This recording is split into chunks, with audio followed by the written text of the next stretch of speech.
De verdade que preciso unhas vacacións, porque isto non é vida. Saudos, un obstáculo máis para chegar a un acordo na dirección contraria ás conversas mantidas. Así valorou o Partido Popular a oferta do Partido Socialista para que a súa voceira municipal, Natalia González, sexa a candidata a alcaldesa nunha cada vez máis improbable moción de censura. Comezamos.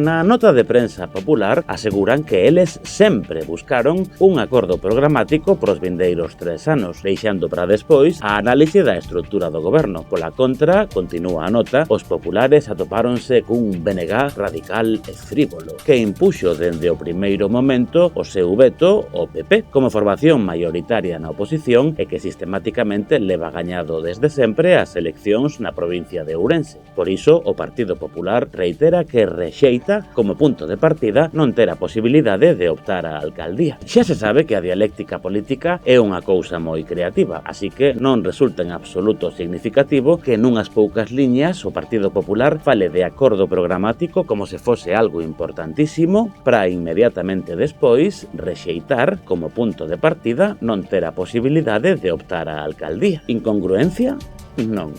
Política. Na nota volven poñer de manifesto que as liñas vermellas son unha cousa moi fea, cando as trazan os demais, claro, porque cando no pasado mandato os populares trazaron unha liña vermella gordísima para que o número 1 da forza política máis votada, o Partido Socialista, Rafael Villarino, non fose alcalde, non pasou nada. Pero se lle fan algo parecido a eles, é totalmente inadmisible. Onde se viu tal cousa?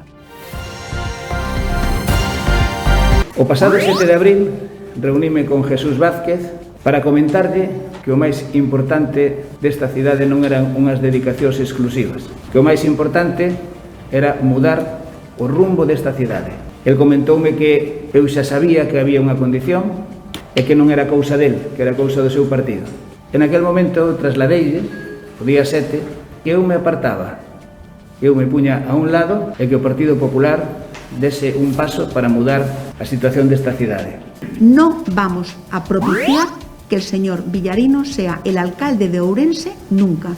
Y el ofrecimiento que ha hecho el lunes, sabemos con seguridad que no es un ofrecimiento de apartarse real, es un ofrecimiento ficticio.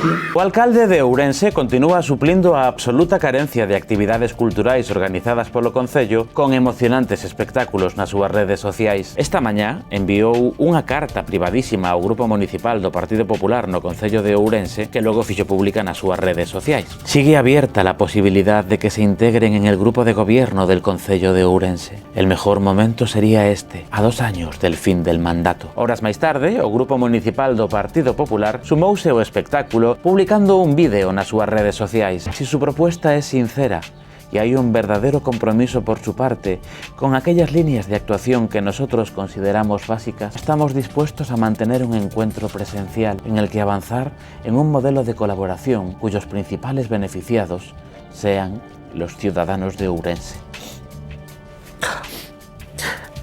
Qué bonito. Perdón, pero é que un tamén ten sentimentos. O alcalde de Ourense ven de facer un anuncio sorprendente. Ninguén podía agardar que tal cousa sucedese, pero pasou. A cidadanía ourensana está totalmente conmocionada ante o inesperado do anuncio. O Partido Popular regresa ao goberno municipal de Ourense. O PP atópase, segundo as súas propias palabras, que imos crer porque somos moi empáticos, cun obstáculo máis para chegar a un acordo, esta vez as socialistas.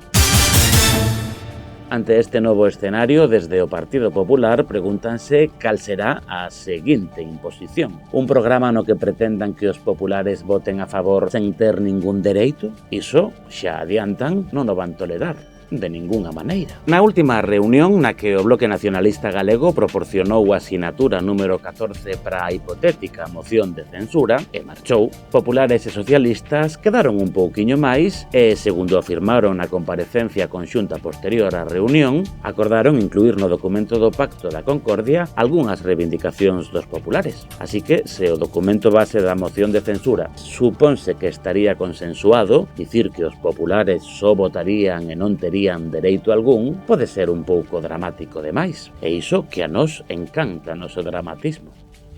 Volvendo a esa comparecencia conxunta, a única novidade do ofrecemento socialista do día de hoxe, 27 de xuño, para que Natalia González sexa a futura alcaldesa, é o nome de Natalia González, aínda que cando se pronunciou o seu nome en dita comparecencia, a aludida non quixo postularse directamente, malia a categórica afirmación, sen palabras, da concelleira socialista María Fernández, que estaba ao seu carón. A disposición a liderar do PSDG como un nome xa de candidato sería Natalia González.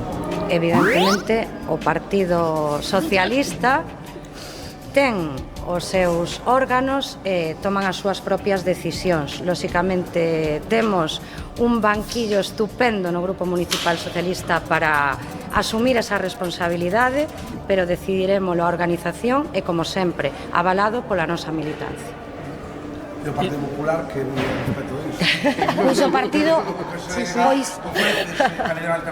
é que nós tamén nos ofrecemos na reunión. Eso debeu ser o que sacou de quicio ao representante do Bloque Nacionalista Galego. E tamén temos un banquillo estupendo para sacar adiante toda esta cidade. Tendo en conta, pois, que na comparecencia conxunta as voceiras do PSOE e do PP reivindicáronse como futuras alcaldesas e mesmo tomaron a discrepancia con humor, esta nota de prensa popular podería ser interpretada como unha sobreactuación, ou como un vacile, ou como unha maneira de ir preparando o terreo pro fracaso da moción de censura, sobre todo despois de escoitar as palabras desta mesma semana do presidente da Xunta de Galicia e do Partido Popular, que ven sendo o mesmo, Alfonso Rueda. Respecto a Ourense, mire, vou dar a miña opinión, porque ao final a decisión, ustedes dirán que somos un partido en organización, pero ao final a decisión é dos concelleiros que forman o Grupo Municipal do Partido Popular en Ourense.